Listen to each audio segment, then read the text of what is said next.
Okay जी, now अभी हम चलते हैं अपने आज के इस जो लेक्चर में चैप्टर नंबर 6 की जो समरी है। सबसे पहले हम वो पढ़ते हैं, क्योंकि इन्हीं समरियों में से ही आप लोगों से डेफिनेटली पूछी जाती हैं एग्ज़ाम्स वगैरह में या टेस्ट्स वगैरह में। तो ये पहले तो हम आपको एक दफ़ा मैं रिवीजन इसकी कराता हूँ, फिर उसके बाद मैं इंशाल्लाह चंद दिनों बाद ये आपको एक इसकी में से ना एक आपकी एक छोटा सा जो क्या बोलते हैं चेक पॉइंट सा बना के इसमें से आपको दूंगा, इसमें से और आगे वाली एक्सरसाइज करते हैं, ये वाली हम करके देखते हैं। फिर जो है ना उसके बाद इंशाल्लाह इसके हम करेंगे आगे क्या करना है। सम अप करते हुए सबसे पहली बात तो ये है कि पुश और pull applied to an object is a force. देखें, ये बड़ी आसान सी बात है कि कभी भी किसी ऑब्जेक्ट पे को अगर हम खींचते हैं या धक्का देते हैं तो हम कहते हैं इस पर हमने फोर्स अप्लाई की है, ठीक है, इस पर हमने ताकत लगाई है। यानी it's very simple, a push और pull applied to an object is a force, right. या आपको you must remember this word. The amount of force depends on how heavy और लाइट एन ऑब्जेक्ट इज। देखें, जितना वज़न ज़्यादा होगा हमें उसको पुश या पुल करने के लिए उतना ही ताकत लगानी पड़ेगी। So it's very easy, English में इसको हम कहेंगे the amount of force depends on how heavy और light the object is. A force can make an object that is stationary move. यानी जो ताकत हम लगाते हैं तो कोई अगर चीज़ रुकी हुई है तो हम उसको मूव भी कर सकते हैं, ठीक है। It can change speed and direction of the moving object. हम एक चीज़ को मूव कर रही है तो उसको हम फोर्स जब अप्लाई करते हैं तो उससे वो कई दफ़ा क्या होता है कि हम चाहें तो जिस तरफ मूव कर रही है उससे उल्टी तरफ उसे घुमा सकते हैं। जैसे क्रिकेट में हम शॉट मारते हैं, क्रिकेट का बॉल हमारी तरफ आ रहा होता है, यानी वो एक ऑब्जेक्ट हमारी तरफ आ रहा होता है, तो हम उस पर फोर्स अप्लाई करते हैं तो उसकी डायरेक्शन ही चेंज कर देते हैं, या फुटबॉल को जैसे करते हैं, ठीक है। स्लो डाउन और स्टॉप अ मूविंग ऑब्जेक्ट। इसी तरह हम किसी चीज़ मूविंग ऑब्जेक्ट को, यानी कोई चीज़ अगर खिसकती जा रही है हम उसको पकड़ लेते हैं, ज़ोर से फोर्स लगाते हैं, ठीक है, पुल करते हैं अपनी तरफ, तो उसको हम रोक लेते हैं मूव करने से। Change the shape of an object, for example एक रबड़ की कोई चीज़ है, उसको हम जब प्रेस करते हैं, पुश करते हैं, तो उसकी शेप भी चेंज हो जाती है ना। Force that act between two objects that are in direct contact with each other is called contact forces. An example is friction. यानी दो ऑब्जेक्ट्स को आपस में जब वो आपस में साथ साथ रगड़ खाएं तो वो उनमें जो फोर्स जब अप्लाई होती है वो उसको बोलते हैं कांटेक्ट फोर्स। और उसकी एक एग्जांपल जो है फ्रिक्शन है। फ्रिक्शन यानी कि रगड़ है, ठीक है। जो दो ऑब्जेक्ट्स के आपस में बिल्कुल साथ साथ टच होने पे जो फोर्स अप्लाई होती है वो जो है ना उनकी एक मिसाल रगड़ की है कि रगड़ लगती है आपस में तो एक फोर्स ही लगती है, ये फ्रिक्शन। ये मज़ाहमत करती है, जब भी कोई चीज़ एक चीज़ दूसरी चीज़ के साथ टकराती है या रगड़ खाती है तो दोनों चीज़ें इसको रोकने की कोशिश करती हैं एक दूसरे को, तो इस चीज़ को बोलते हैं friction. Forces that act between two objects that are not in contact with each other are non contact forces.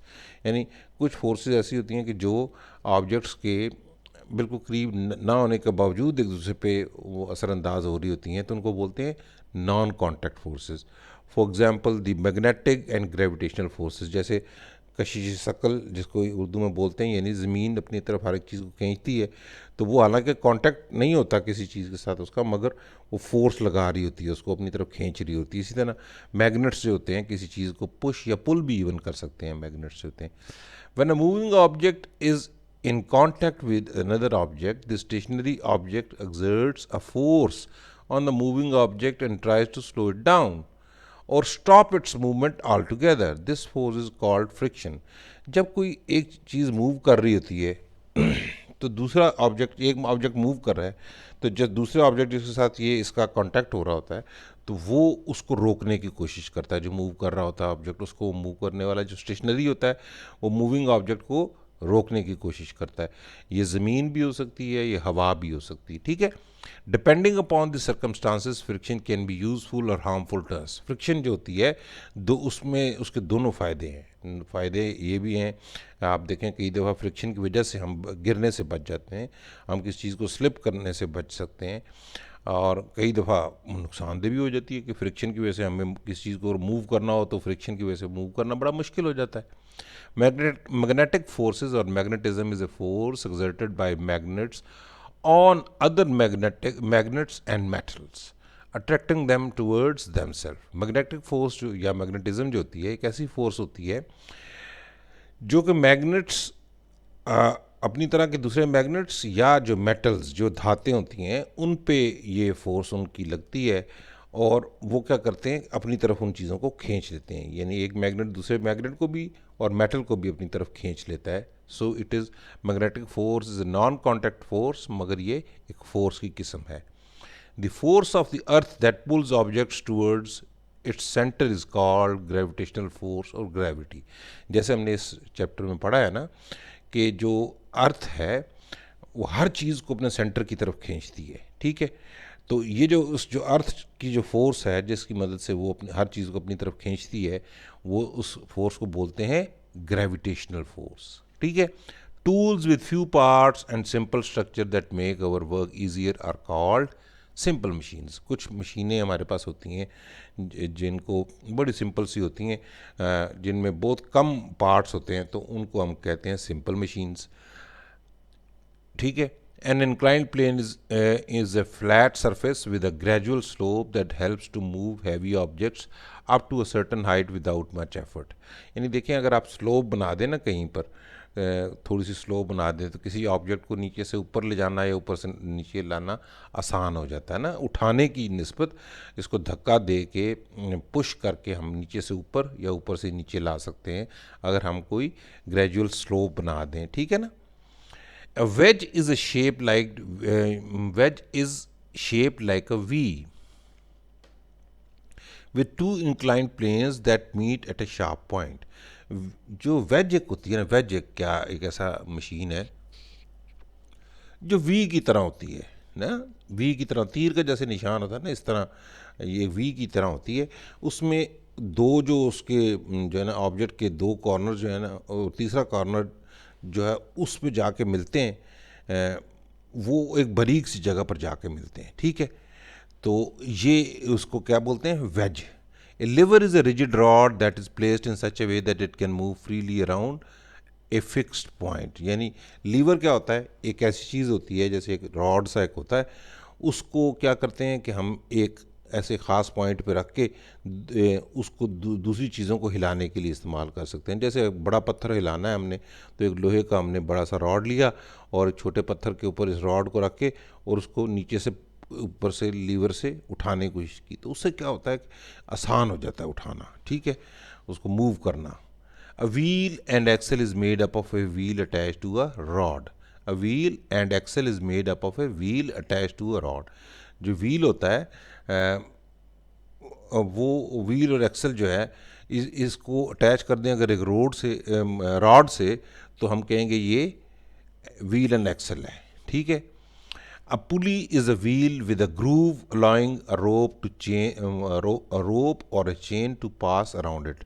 ये देखें पुली जो है ना एक ऐसी चीज़ होती है, एक गोल सा राउंड सा एक जो हमारे पास एक व्हील होता है, उसके बीच में एक हम थोड़ा सा ग्रूव सा बना देते हैं और उसके बीच में से हम क्या करते हैं एक रस्सी गुजार देते हैं या चेन गुजार देते हैं। इसकी मदद से हम चीज़ों को ऊपर पुल कर सकते हैं। जैसे ये मशीन है इधर से इसको पुल कर रही है, इधर एक बंदा भी हो सकता था, जैसे कुएं में से पानी निकालते हैं, यहाँ से पकड़ के उसको ज़ोर से नीचे की तरफ खींचते हैं, ठीक है। पुल करने के लिए पुली इस्तेमाल की जाती है, बड़ी सिंपल सी बात है। अब हम चलते हैं अपने क्वेश्चंस की तरफ। क्वेश्चन वाले पार्ट में हम थोड़ा सा सीखेंगे और फिर उसके बाद हम इंशाल्लाह आगे भी इसी तरह will keep on doing. Okay जी, नाउ अभी हमारा टाइम्स टू असेस आ गया, ठीक है। तो फर्स्ट क्वेश्चन जो ए पार्ट है, fill in the blanks. Stretching a rubber band is an example of a force changing the. जब स्ट्रेच करते हैं हम किसी रबर बैंड को तो ये क्या है हमारे पास, ये मिसाल जो है हम उसको क्या कर रहे हैं, इनफैक्ट हम उसकी शेप चेंज कर देते हैं ऑब्जेक्ट की। So we'll call it stretching a rubber band is an example of a force changing the shape of an object. Magnetic and gravitational forces are non contact forces, ठीक है जी, ये non contact forces हैं। Factors like dash of the surface effect friction. Factors like texture of the surface, यानी उसकी सतह किस तरह की है, टेक्सचर, उसका सतह का टेक्सचर किस तरह का है, वो उससे पता चल, फ्रिक्शन जो है कम या ज़्यादा होती है। When you pick up a book placed on the table you are using a pull force, ठीक है। A dash changes a downward force into two sideways forces and splits a log apart. ये कौन सी जो है ना, ये veg जो है ना, ये चेंजेस क्या करती है, ये डाउनवर्ड फोर्स में चेंज कर देती है चीज़ को। जब हम उसको स्ट्राइक करते हैं, जैसे कील को या किसी चाकू को लकड़ी के उसके ऊपर ज़ोर से, तो क्या करती है कि दोनों तरफ उसकी फोर्सेस लगाती है और एक लॉग को वो काट देती है। ठीक है, अब हमने करने match the columns. Inclined plane से मिलता हुआ इधर जुमला कौन सा है? लीवर है, व्हील एंड एक्सल है, रैंप है, पुली है या वेज है। इंक्लाइंड प्लेन क्या होता है? एक टेढ़ी सी यानी स्लोप को बोलते हैं इंक्लाइंड प्लेन। तो ये क्या होगा? रैंप जो है, इट्स यानी इसका मुतबादिल लफ्ज़ जो है रैंप बनता है। नीडल का हमने अभी बात की। नीडल जो है it's kind of a wedge. Needle को हम कहेंगे it's a veg.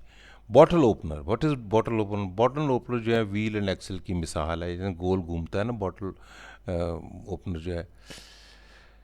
Door knob, door knob, ये हम इसको क्या कह सकते हैं? डोर नॉब को हम पुली भी कह सकते हैं, कि यानी एक इट्स अ काइंड ऑफ ए पुली, गोल उस तरह घूमती है ना वो। इसी तरह फ्लैग पोल जो है it's a kind of a lever. ठीक है, state whether each sentence is true और false. Although a force can not be seen, you can observe its effects. यानी दिस इज ट्रू ना, कई दफ़ा ऐसी फोर्सेज हैं कि जिनको हम देख नहीं सकते मगर उनके इफेक्ट्स महसूस कर सकते हैं, जैसे मैग्नेटिक फोर्स है या ग्रेविटेशनल फोर्स है। So it is true. For a force to increase the speed of a moving object, it must be applied in the opposite direction to the movement of the object. ये क्या है? ये तो गड़बड़ बात कर रहे हैं, भी उल्ट बात कर रहे हैं। अगर हमने किसी चीज़ को इंक्रीज़ करना है उसकी स्पीड को, तो उसके ऑपोजिट अगर हम करेंगे तो वो तो गड़बड़ हो जाएगी। ऑपोजिट करने से तो फोर्स जो है ना, फोर्स को अगर अपोजिट साइड पे लगाएंगे तो स्पीड कम हो जाती है। So this is false. Sand is spread on icy road to decrease friction. नहीं, ये भी गलत है, क्योंकि फ्रिक्शन को इंक्रीज़ करने के लिए सैंड उस पर डाली जाती है। वैसे तो स्नो जो होती है वैसे स्लिपरी बहुत ज़्यादा होती है, तो उसके ऊपर सैंड डालते हैं ताकि हम जो उसकी फ्रिक्शन बढ़ा सकें और उस पर फिसलें कम चीज़ें, हम लोग खुद फिसल ना सक जाएँ उस पर, या गाड़ियाँ जो हैं उस पर आराम से चल सकें, उनके व्हील्स फिसलें ना। So this is false. Planets orbit around the sun because of the gravitational force. Yes, there is no doubt कि जो हम जो है ना ग्रेविटेशनल फोर्स होती है तमाम चीज़ों की आपस के में, जिसकी वजह से हम लोग ऑर्बिट्स में घूमते हैं। ठीक है, सो दिस इज़ ट्रू। अब हमने आंसर्स करने इन ब्रीफ कि ये what is a complex machine, हम इस बारी बारी सबको देख। ओके जी, सो हम पहले क्वेश्चन को लेते हैं। फर्स्ट क्वेश्चन इज़ कि what is a complex machine, give examples. ठीक है, हमने पढ़ा है ना जी, सिंपल मशीन्स जो होती हैं जिनमें कम से कम पार्ट्स होते हैं। कम्प्लेक्स मशीन्स जो होती हैं उनमें ज़्यादा से ज़्यादा पार्ट्स होते हैं या एक से ज़्यादा मशीनें होती हैं। सो इसका आंसर हम इंग्लिश में कैसे देंगे कि a complex machine consists of two और more machines working together. For example a swing machine और अ वॉशिंग मशीन। इस वॉशिंग मशीन में देखें दो से ज़्यादा मूविंग पार्ट्स होते हैं और जो है ना दो से ज़्यादा मशीनें होती हैं मुख्तलिफ़ कामों के लिए। मुख्तलिफ छोटी छोटी मशीनें भी इनमें लगी हुई होती हैं। सो हम वी कैन से कि these are the complex machine. ये छोटी छोटी कम्प्लेक्स मशीनें हैं, कोई इतनी बड़ी बड़ी मशीनों की हम बात नहीं कर रहे। What is difference between A contact and non contact force? Forces that act between two objects that touch each other are called contact forces. यानी दो ऑब्जेक्ट्स को पे हम फोर्सेस अगर ऐसी लग रही हों कि दोनों ऑब्जेक्ट एक दूसरे को टच कर रहे हों तो हम उनको कहेंगे कौन सी? कॉन्टैक्ट फोर्सेस करेंगे। इन दोनों का आपस में कॉन्टैक्ट है। Forces that act between two objects that are not physically in contact with each other are called non contact forces. यानी अगर एक जो है ना ऑब्जेक्ट दूसरे ऑब्जेक्ट पर फोर्स एक्सर्ट कर रहा है, जैसे एक मैग्नेट एक ऑब्जेक्ट है और एक मेटल एक ऑब्जेक्ट है, तो मैग्नेट अगर फोर्स एक्सर्ट कर रहा है मेटल पे और हालांकि कांटेक्ट भी आपस में नहीं है, तो हम इनको बोलेंगे नॉन कांटेक्ट फोर्स। ठीक है जी। अब हम आ जाते हैं, give an example of a force changing the shape of an object. A rubber object is an example of a stretch and shrink force. ठीक है जी। When we pull it it stretches and when we push it it shrinks. हम किसी को जो है ना रबड़ की चीज़ हो ना, उसको अगर हम खींचें तो उसकी शेप चेंज हो जाती है ना जी, उसको स्ट्रेच हो जाती है। और जो है उसको अगर दबा दें तो वो दब जाती है और उसकी शेप फिर चेंज हो जाती है. सो हमने ये this is an example of a force which changes the shape of an object. ठीक है जी. Next is why does a marble on floor stop rolling after some time. यानी हम कोई मार्बल जो होता है जो उसको अगर हम फ्लोर पे फेंकते हैं तो क्यों रुक जाता है थोड़ी देर के बाद. जाता है दूर है, काफ़ी हद तक जाता है, मगर क्यों रुक जाता है. तो उसकी वजह ये होती है कि a marble stops rolling on the floor after some time because of the force of friction of the floor. यानी देखिए हमने कहा है कि एक अगर चीज़ मूव कर रही होती है ना, तो दूसरी जो स्टेशनरी चीज़ होती है और दोनों का कांटेक्ट आपस में हो, तो जो स्टेशनरी चीज़ होती है वो मूविंग चीज़ को स्टॉप करने की कोशिश करती है. स्टॉप कैसे करती है? Because of the force of the friction. ठीक है. So marble stops rolling on the floor after some time because of the force of the friction of the floor. ठीक हो गया जी. नेक्स्ट आ जाते हैं, what is a lever. Explain the parts of a lever. A lever is a rigid bar that can move freely around a fixed point. It is used to move heavy objects. It has three parts: the fulcrum, the load, and the effort. अच्छा देखें, हमने देखा है ना कि liver क्या होता है. मसलन लोहे का रॉड सा होता है, उसको हम किसी बड़े पत्थर को मूव करने के लिए हमारे पास एक फुलक्रम की ज़रूरत होती है. कि फुलक्रम ये ऐसा पॉइंट होता है कि जो वो पक्का स्टेशनरी होता है और वो हेल्प करता है लोहे की राड को ऊपर रख के दूसरे कोने से, एक कोने से हम हाथ से किसी चीज़ से उसको नीचे की तरफ पुल करते हैं, जबकि दूसरा जो पार्ट होता है रॉड का वो उसको पुश करता है जो दूसरी जिस चीज़ को भी हमने हटाना होता है. सो ये लीवर के तीन हमने बड़ी इंपॉर्टेंट पार्ट्स हैं जो हमें याद रहनी चाहिए. कि एक तो जो है हमारी एफर्ट या हमारी जो जहाँ पर हम जिधर से हम अपना ज़ोर लगा रहे हैं, फिर एक लोड जो है जिस चीज़ को हम उठाना चाह रहे हैं, और तीसरा क्या है? फुलक्रम. फुलक्रम क्या होता है? ऐसा पॉइंट जो कि स्टेशनरी होता है और उसके गिर्द हम जोर लगा रहे होते हैं. ठीक है जी. ये हमारे जो आंसर्स इन ब्रीफ वाले हो गए. अब हम आते हैं आगे कि हमने डिटेल में आंसर्स इन डिटेल जो करने हैं. ठीक है. ओके हमने now we have to answer in detail. ये वाले जो हैं, फर्स्ट क्वेश्चन है, explain how a force can change the direction of a moving object. यानी एक ऑब्जेक्ट अगर मूव कर रहा है, किसी एक सिमत से दूसरी सिमत की तरफ जा रहा है, तो उसको फोर्स लगा के कैसे हम जो है ना कैसे मूव किया जा सकता है. ठीक है जी. हम इसका जवाब कुछ इस तरह से देते हैं कि when an object is moving and we strike it with a force it will change its direction. देखें, हम जब एक फोर्स एक तरफ अप्लाई हो रही है कि एक चीज़ अगर मूव कर रही है तो एक ख़ास फोर्स से मूव कर रही है, जब क्या हम उसको दूसरी ज़ोर से फोर्स दूसरी उसकी ऑपोजिट साइड पे लगाएं तो क्या होगा कि उससे जब टकराएगी तो उसकी डायरेक्शन को चेंज कर देगी. For example, if a cricket ball is coming towards us and we strike it with a bat it will change its direction. यानी क्रिकेट का बॉल हमारी तरफ आता है ना, हम उसको जितनी स्पीड से आ रहा था उतनी से ज़्यादा स्पीड हम उसे ज़्यादा फोर्स लगा के बैट से उसको जब मारते हैं तो वो उसकी डायरेक्शन ही चेंज हो जाती है. ठीक है. In the same way if a football is moving towards us and we hit it it will change its direction. इसी तरह एक फुटबॉल अगर हमारी तरफ मूव करता हुआ आ रहा है और हम उसको किक मारें तो हमारी तरफ आते हुए ऑपोजिट साइड पे जाना शुरू हो जाएगा या लेफ़्ट राइट जाना शुरू हो जाएगा. ठीक है ना. तो इससे क्या हुआ कि हमें पता चला कि जी how the direction of a moving object can be change if we apply the force in the opposite direction. If we apply the force in the opposite direction, so the direction of the moving object will change. ये force की मदद से हम किसी moving object की direction change कर सकते हैं. सेकंड क्वेश्चन है, explain how frictional force is involve when an ice skater moves on ice. यानी आइस स्केटर जो होते हैं वो भी मूव कर रहे होते हैं ना, यानी आइस के ऊपर स्केटिंग कर रहे होते हैं, खूब फिसल रहे होते हैं. तो अब इसमें फ्रिक्शनल फोर्स कैसे इस पर अमल कर रही होती है, इसको मैं कोशिश करता हूँ आपको समझाने की. कि देखें, जब वो फ्रिक्शन, उससे फ़ायदा क्या होता है, उससे फ्रिक्शनल फोर्स जो होती है वो डेफिनेटली आइस पे फ्रिक्शन कम होती है, मगर फ्रिक्शन होती ज़रूर है. अगर फ्रिक्शन ना हो तो वो तो फिर बिल्कुल ही एक बंदा स्केटिंग शुरू करे तो अपने आप को कंट्रोल ही ना कर सके. तो ये हमें जो है ना आइस जो होती है उसमें फोर्स ऑफ फ्रिक्शन होती है पर थोड़ी कम होती है. सो हम इसको किस तरह लिखेंगे? When an ice skater moves on the ice, the frictional force of the ice will try to stop him. Although the friction will be less, than the rough ground, but it will have its effect. यानी जब एक ice skater move करता है ice पे, तो जो frictional force होती है वो उसको स्टॉप करने की कोशिश करती है. Although the friction will be less, यानी हालांकि फ्रिक्शन कम होती है, मगर स्टिल यानी ग्राउंड की निस्बत, ग्राउंड पे अगर वही आइस स्केटिंग वाले बूट पहन के आप कोशिश करें तो स्केटिंग नहीं कर सकते, क्योंकि बहुत ज़्यादा फ्रिक्शन होगी. आइस पे कम होती है बट स्टिल फ्रिक्शन होती है और उसका असर होता है. ठीक है जी. Third is, what are lubricants? How are they useful for working of a machinery?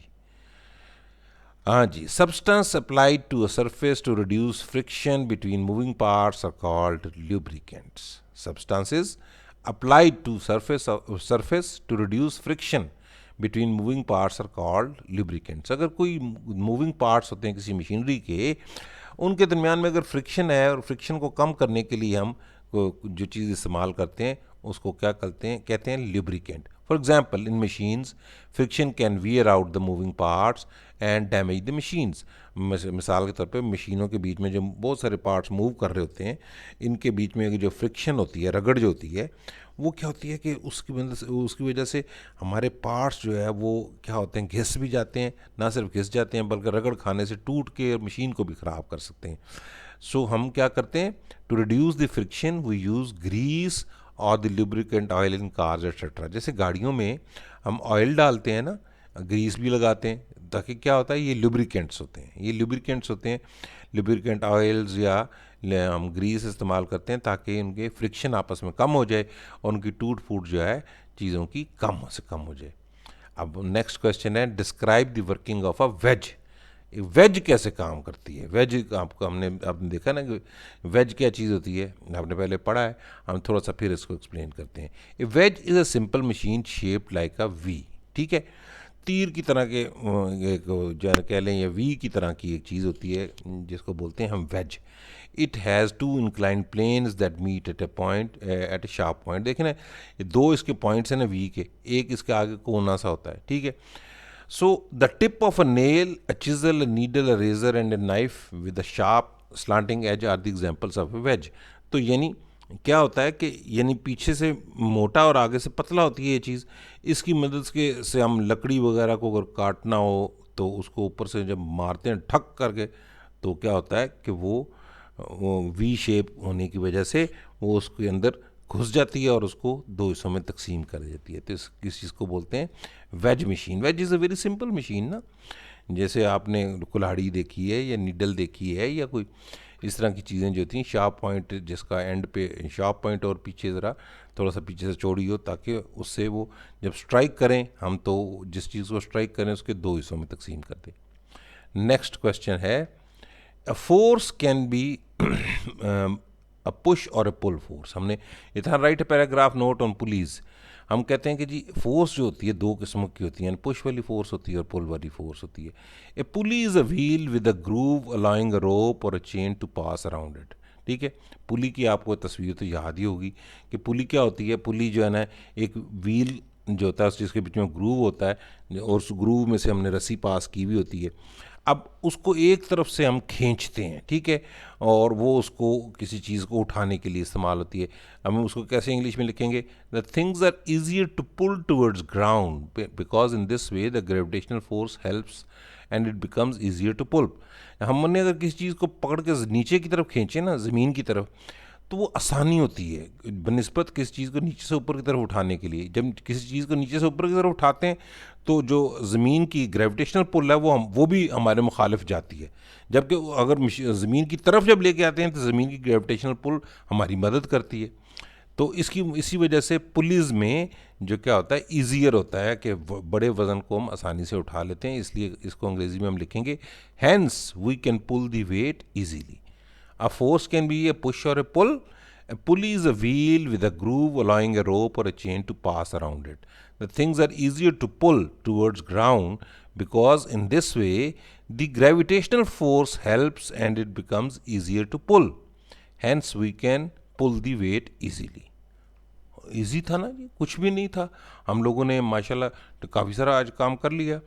सो आप लोग हमारा साथ दें, ध्यान से सुनते रहें, तो आपके लिए आसानी होगी। आप अगर इस वक्त टाइम ज़ाया ना करें, थोड़ा थोड़ा साथ साथ पढ़ते रहें, ताकि जब आपके चेक पॉइंट्स आते हैं उस वक्त एकदम आप पे लोड पड़ जाता है, फिर पिछली चीज़ें बिल्कुल याद नहीं होती, तो फिर बड़े लंबी लंबी आपको मेहनतें करनी पड़ती हैं। थोड़ा थोड़ा साथ साथ पढ़ते रहा करें, इंशाल्लाह आपके लिए आसानी होगी। हम भी कोशिश करेंगे कि आपके रेगुलर आप लोगों को लेक्चर्स अपलोड करते रहें, और आप भी थोड़ी सी मेहनत करते रहें साथ साथ। आई होप आप लोगों को हमारा चैनल जो है ना कुछ मदद कर रहा है। मुझे अंदाज़ा तो हो रहा है कि क्योंकि आपके दोस्त और जानने वाले भी आस्ता आस्ता ज्वाइन करते जा रहे हैं। अपने दोस्तों वगैरह को बताते रहा करें, ताकि उनका भी फ़ायदा हो। उनका फ़ायदा होगा तो मुझे क्या होगा, मुझे लालच है कि मुझे सवाब मिलेगा, और उसको और किसी की आप मदद करेंगे तो आपको भी इसका सवाब मिलेगा। अल्लाह हाफिज़।